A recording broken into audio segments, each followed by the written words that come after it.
Maravilhoso Deus e Pai, em nome de Jesus Cristo, Teu Filho, mais uma vez nós chegamos na presença do Senhor. Agora, Senhor, apresentando aqui o Teu servo, Pastor Leandro, que vai trazer nessa noite o ensino da Tua santa e bendita palavra. Usa o Teu Filho nas Tuas mãos e fala conosco nesta noite, em nome do Senhor Jesus. Amém. Cumprimento a igreja com a paz do Senhor. Convido os irmãos a abrirem as vossas Bíblias no texto que o irmão Alberi já fez leitura, na primeira carta do apóstolo João, capítulo 3, e vamos ler novamente o versículo 18. Estava já com saudade de estar com a igreja, estivemos uns dias descansando, mas aqui estamos novamente para adorar o nome do Senhor. E nesta tarde eu estava meditando na palavra de Deus, e Deus colocou esse texto no meu coração para juntos meditarmos nesta palavra. Os irmãos encontraram? Diz assim: filhinhos, não amemos de palavra, nem de boca para fora, mas de fato e de verdade. Amém? Os irmãos podem tomar os vossos assentos. Queridos irmãos, nós temos aqui um texto que, se nós lermos desde o versículo 11, vamos ver que João, que era um apóstolo que fala muito sobre o amor, ele vem trazendo, tecendo comentários da forma como os irmãos deveriam e devem se tratarem. E nesse contexto, João exorta a igreja sobre o amor fraternal, o amor recíproco que nós devemos ter uns para com os outros. E ele enfatiza nesse versículo que esse amor, ele não deve ser teórico, mas ele deve ser prático. Não amemos de palavra, apenas da boca para fora, mas de verdade, de fato. E às vezes nós agimos desta forma. Ainda ontem eu conversava com o departamento dos adolescentes, e nós estávamos comentando um versículo e dizendo, às vezes nós dizemos que vamos fazer, até fazemos, mas alguém que recebe esta ajuda ou uma atitude nossa, diz, fez, mas não com boa vontade.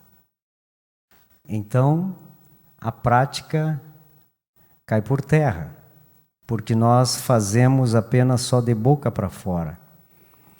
Mas o verdadeiro amor, ele não está somente nas palavras. Às vezes é bom ouvir coisas boas, bons sentimentos, mas quando nós fazemos algo, aí então nós colocamos à prática aquilo que nós entendemos.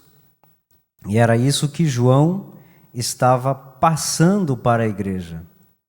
O amor só é algo real quando passa a ser praticado. E isto deve estar em nosso coração. Mas eu não quero ficar aqui apenas na prática do amor. Mas assim nós podemos também aplicar desta mesma forma a vida cristã prática. Nós precisamos entender que a vida cristã também não é teórica apenas, mas ela é prática, ela deve ser praticada. Não há uma forma de nós dizermos que somos cristãos, principalmente lá fora, se eu simplesmente carregar a Bíblia toda, saber de cor, na minha mente, e não praticar coisa alguma. Do que adianta isso? A vida cristã deve ser praticada, mas nós cristãos temos dificuldade de viver aquilo que ouvimos e muitas vezes aquilo que pregamos. Porque é muito fácil nós chegar aqui e falarmos, estudarmos e trazer grandes teorias aqui. Mas sair ali e praticar o que nós falamos, aí começa a se tornar difícil.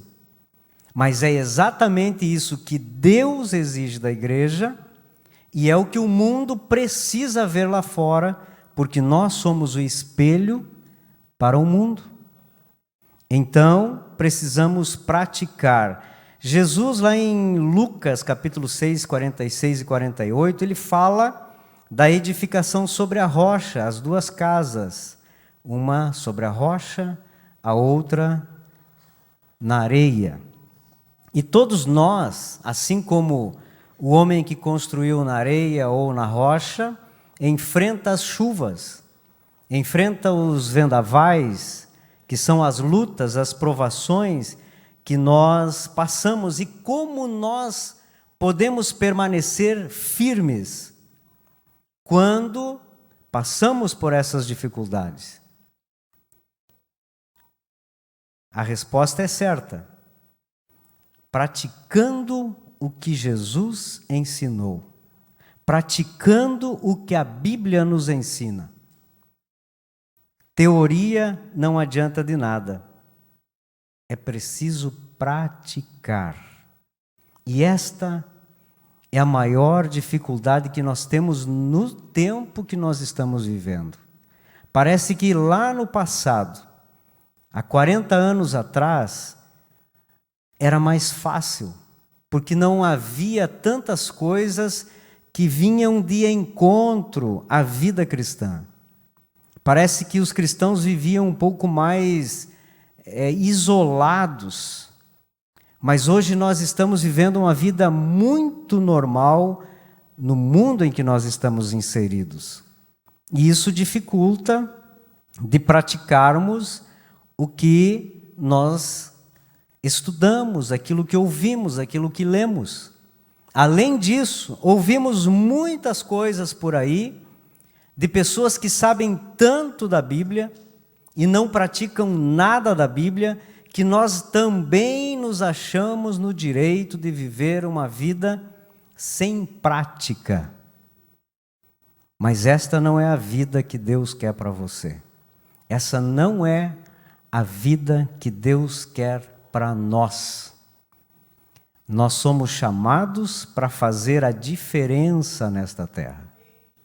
Se não fazermos a diferença, de nada adianta. Ainda hoje o pastor João e o presbítero Guilherme falavam no rádio sobre o sal. Se for insípido, será pisado. De que adianta acender uma luz, um candeeiro e colocar debaixo do velador? Não vai resolver nada. É assim a vida daquele que conhece Bíblia, mas não pratica nenhuma das coisas. Quantos de nós precisamos mudar? Porque Jesus está às portas e vem buscar um povo escolhido, verdadeiro e que pratica as suas palavras. Existem dois males que nos impedem de praticar a palavra de Deus.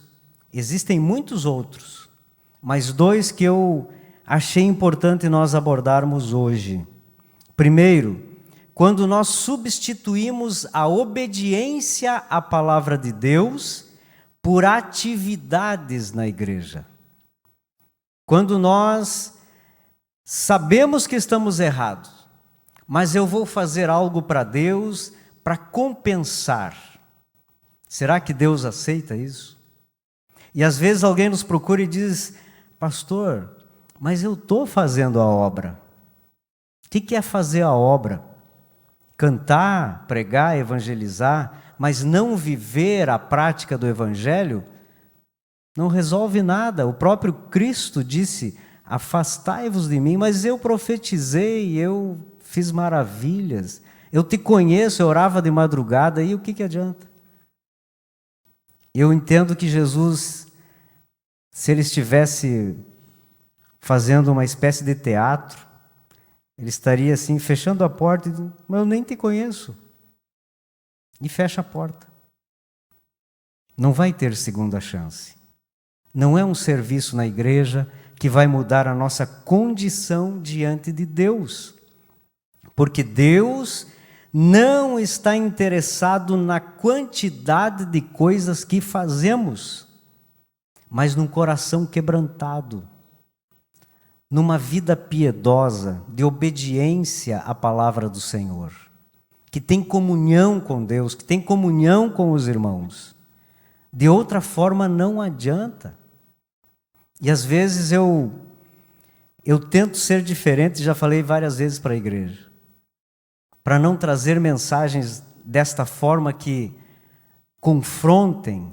Eu gostaria de ser diferente, trazer uma mensagem que enchesse o teu coração de alegria, mas eu não vejo uma alegria maior do que cumprir o que a palavra de Deus nos ordena.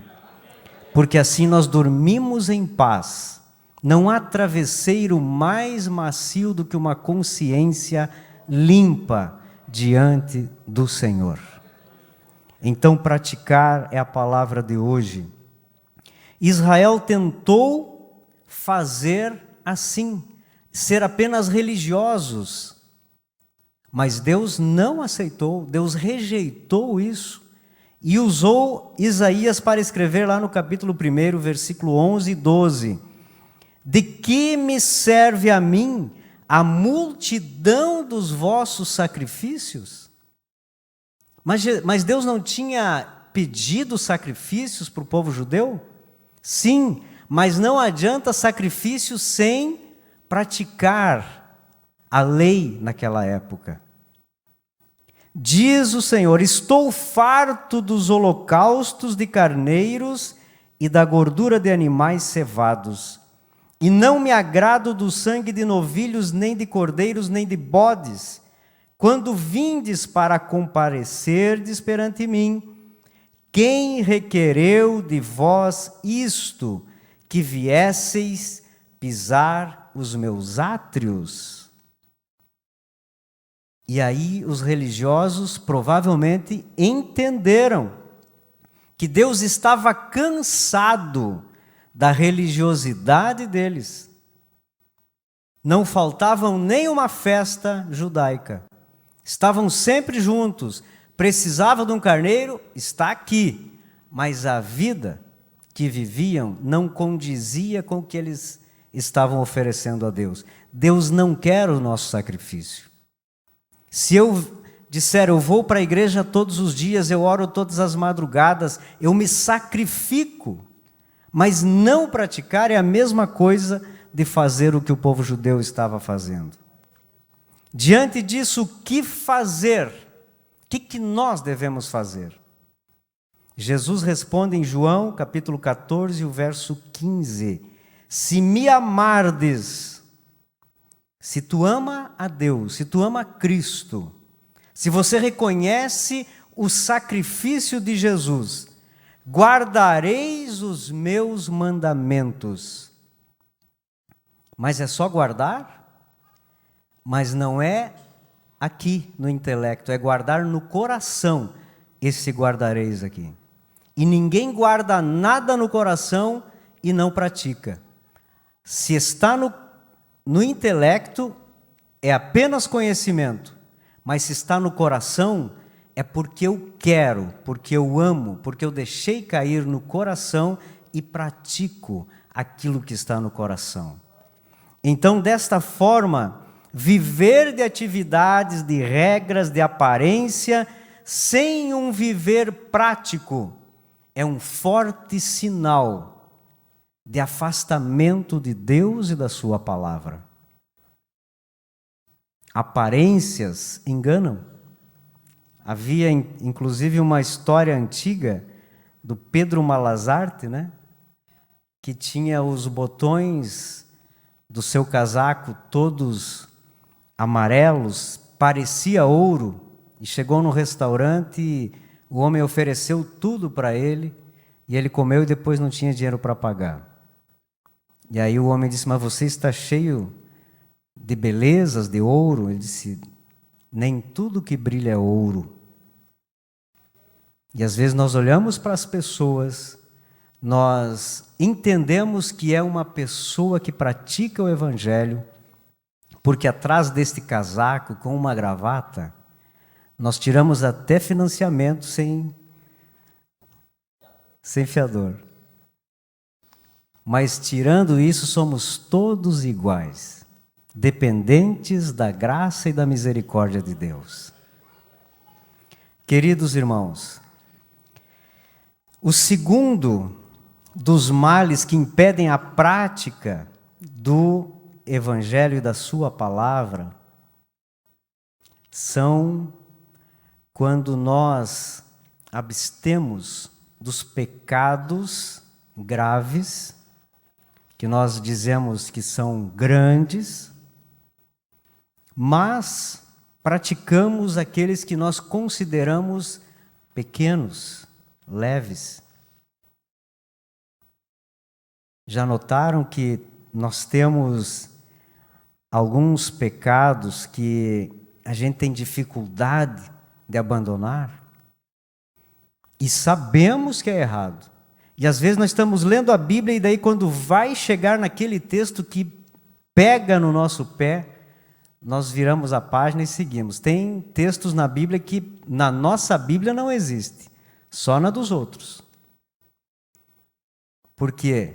Nós somos falhos, somos errantes, dependemos da palavra de Deus para vivermos uma vida regrada diante da presença do Senhor.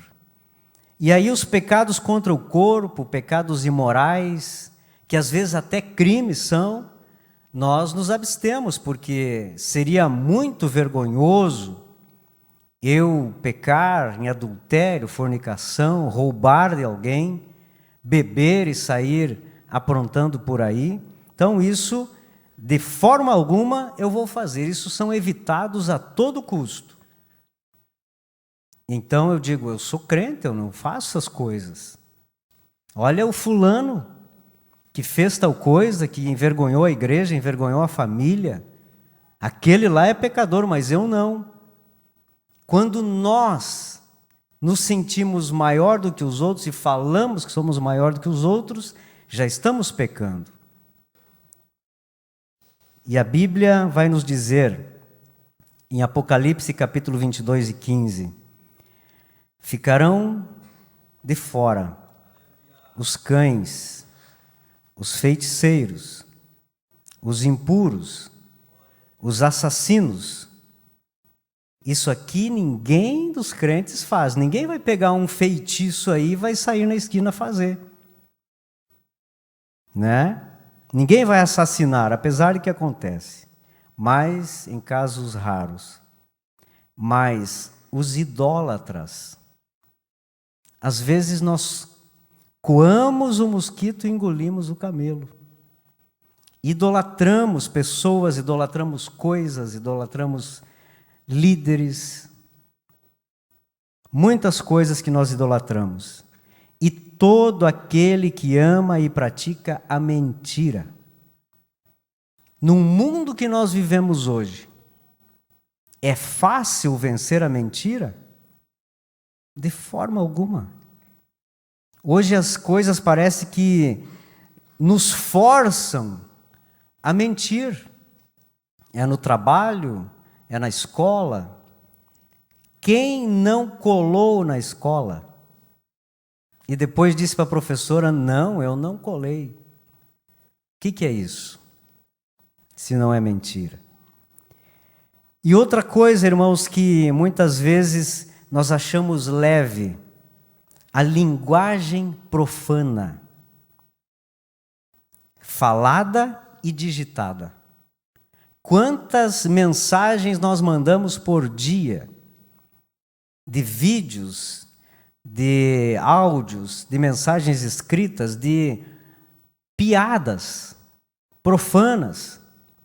E muitas vezes achamos que não tem nada a ver. Isso é até Hoje existe humor gospel, né? Piadas gospel que sorrimos, porque recebemos e repassamos. Mas será que Deus está se agradando disso? Paulo escreveu em 1 Timóteo capítulo 6, versículo 20 em diante: E você, ó Timóteo, guarde o que lhe foi confiado, evitando os falatórios inúteis. Existem falatórios no meio da igreja, nas nossas rodas de conversa, de chimarrão, da igreja, da família, que são inúteis, não trazem nada de bom. E profanos, e as contradições daquilo que falsamente chamam de conhecimento. Ah, mas eu sei. Sabe aquelas pessoas que a gente puxa um assunto, ele sabe tudo. Aí tu vai para outro assunto, ele também sabe. Conhece todas as coisas. Às vezes são inúteis e profanos. Professando-o, se desviaram da fé.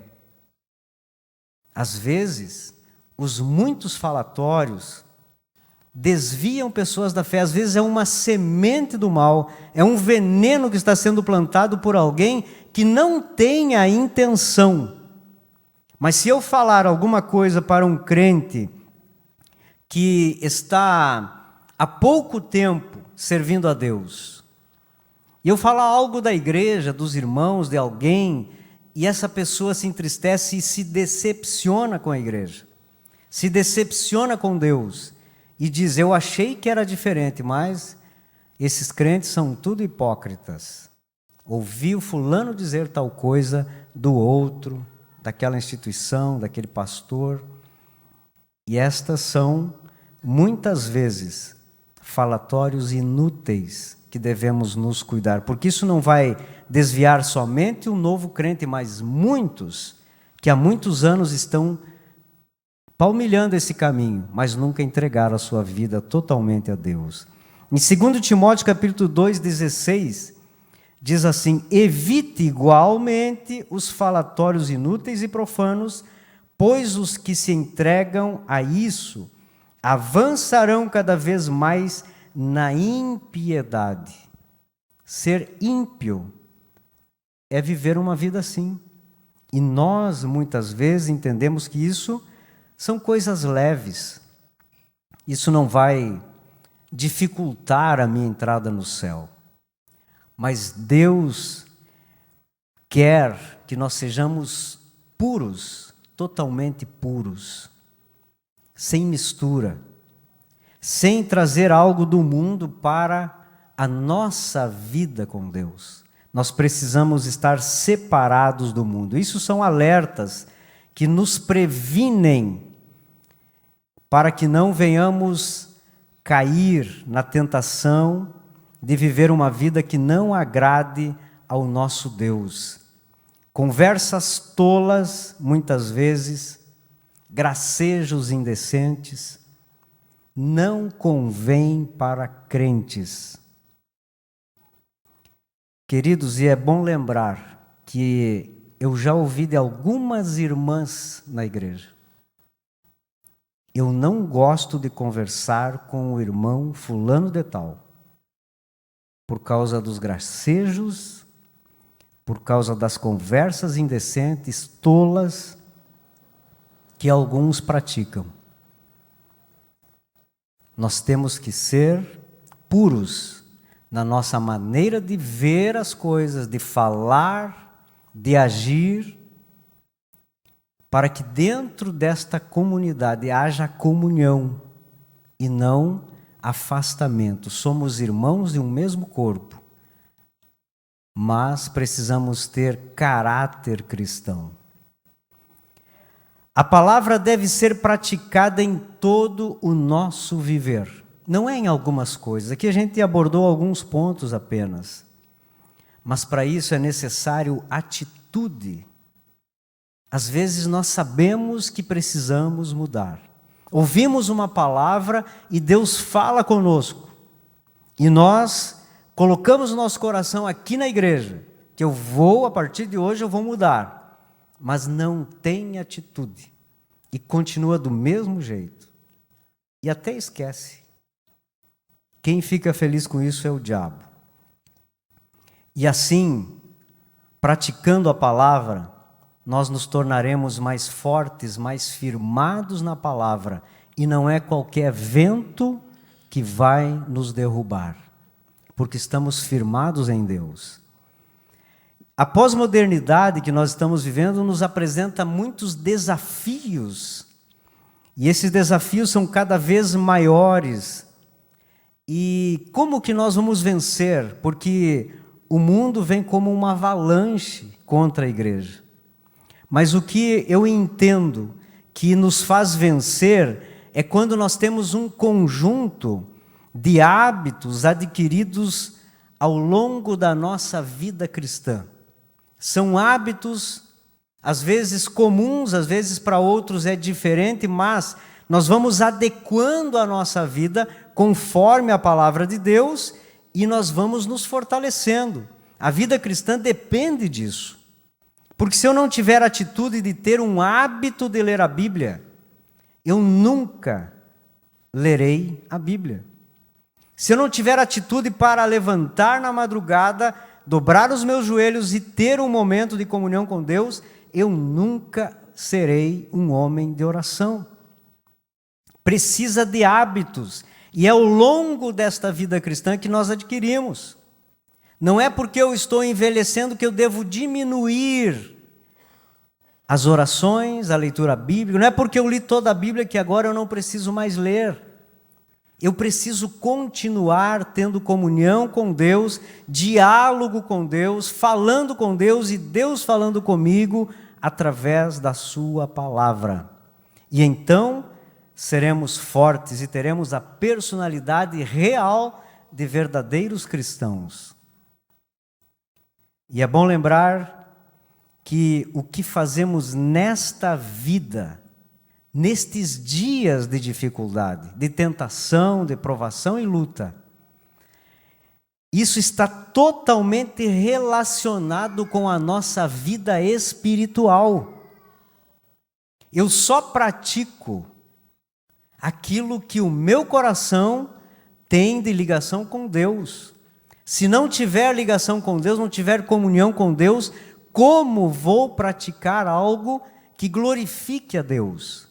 E não só a nossa vida está relacionada nesta parte espiritual, mas também com a eternidade. O que nós fazemos aqui reflete na nossa eternidade. Quem somos nós para dizermos que estamos salvos de qualquer acidente, incidente, e hoje ou amanhã nós perdermos a nossa vida física? Como estará a nossa alma? Onde estará a nossa alma depois que transpormos os portões da eternidade? É bom lembrar que Jesus viveu uma vida de homem normal na terra. Participou de festas, casamentos, visitou amigos, jantares, mas tudo o que ele fez glorificava a Deus.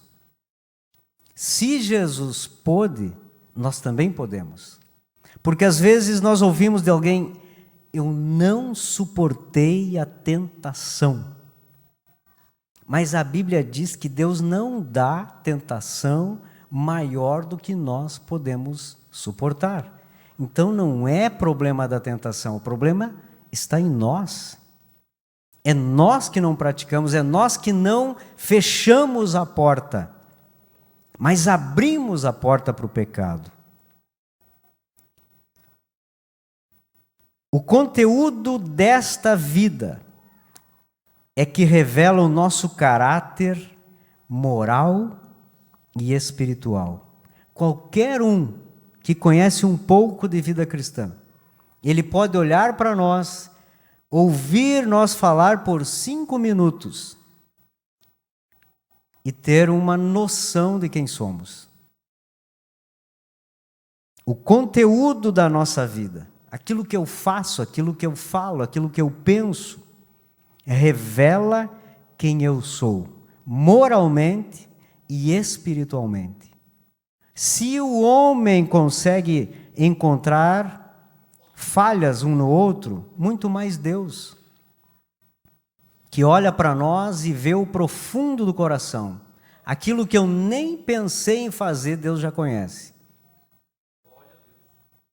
Então, queridos, nós estamos à mercê de um Deus soberano, poderoso, que tem poder para nos salvar, mas tem poder para nos condenar também. Única e exclusiva decisão do homem: eu quero ou não quero ser salvo. O que nós fazemos hoje vai refletir na eternidade com Deus. Por isso precisamos de uma vida de consagração. Este é o princípio que todos nós necessitamos e não há outra forma. Porque vivemos uma vida agitada, trabalhos, estudos, família, muitas coisas que nós assumimos no nosso dia a dia para realizar e não deixamos tempo para Deus. Um pregador já falou e provavelmente você ouviu, o dia que nós nos depararmos com Deus e dizermos que não tivemos tempo para Deus, Ele vai mostrar o nosso celular e vai provar que nós tivemos tempo, mas não quisemos dar esse tempo para Deus. E tudo isso a gente aprende, a gente fala para dizer, para concluir, a igreja brasileira, a igreja atual, podemos não só o Brasil, mas na sua totalidade, está perdendo o caráter cristão. Não há mais desejo de viver como antigamente se viviam os verdadeiros cristãos.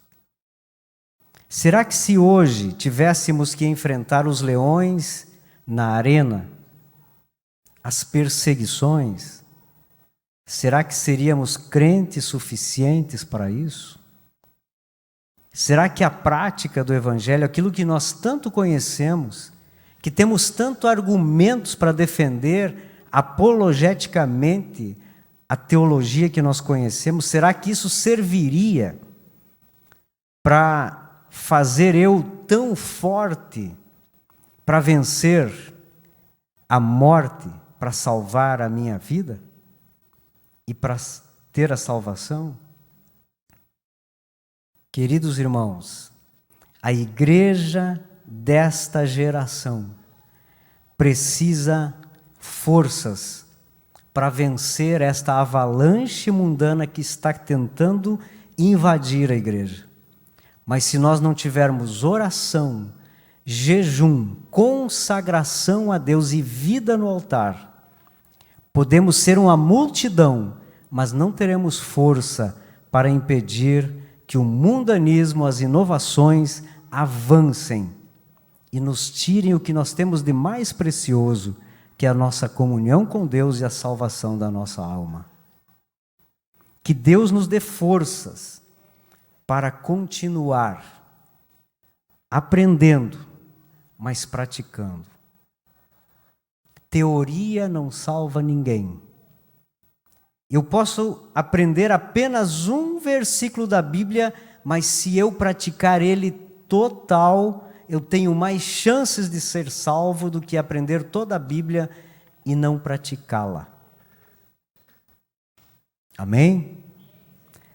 Que Deus possa usar desta palavra para mudar a nossa percepção do que é ser um cristão autêntico, o que é ter uma vida que agrade ao nosso Deus. Amém?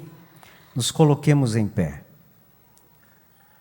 Se tem alguém que precisa de uma oração, que ouviu esta palavra e quer mudar de vida, quer fazer um concerto com Deus, ou se você está afastado dos caminhos do Senhor e quer ter um reencontro com Deus e recomeçar, passe aqui na frente que nós queremos orar por você.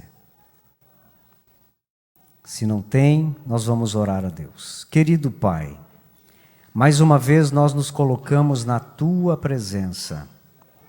Após, Senhor, louvarmos e glorificarmos o Teu santo e maravilhoso nome, e também após a Tua palavra ser ministrada nesta noite, e eu sei que a Tua palavra não volta vazia.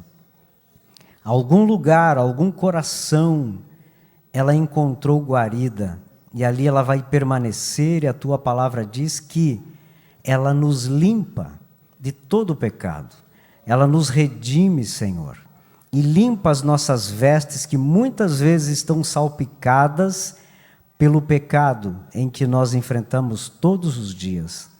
Mas aqui está um povo que adora a Ti de todo o coração. Pessoas que estão, Senhor, comprometidas com o Teu Evangelho e com a Tua palavra. E muitas vezes, como falei nesta noite, nós estamos, ó Deus, preocupados em esconder aquilo que realmente somos. Mas nos dê força, nos dê coragem, que o Teu Espírito Santo nos direcione para fazermos o Teu querer e não o nosso. Estamos vivendo os últimos dias da igreja na face da terra e precisamos estar limpos, puros, purificados, santificados e praticantes da Tua palavra. Bendito Deus, que a Tua bênção esteja sobre a vida de cada um dos Teus filhos, que o Teu Espírito Santo venha convencer-nos daquilo que nós precisamos melhorar, daquilo que precisamos praticar, para que possamos estar prontos para o dia da vinda do Senhor Jesus e assim encontrarmos com Cristo nos ares. Abençoa, Senhor, as nossas vidas, vai conosco para os nossos lares, nos guardando e nos protegendo de todo mal. Assim eu te peço e te agradeço, em nome de Jesus. Amém.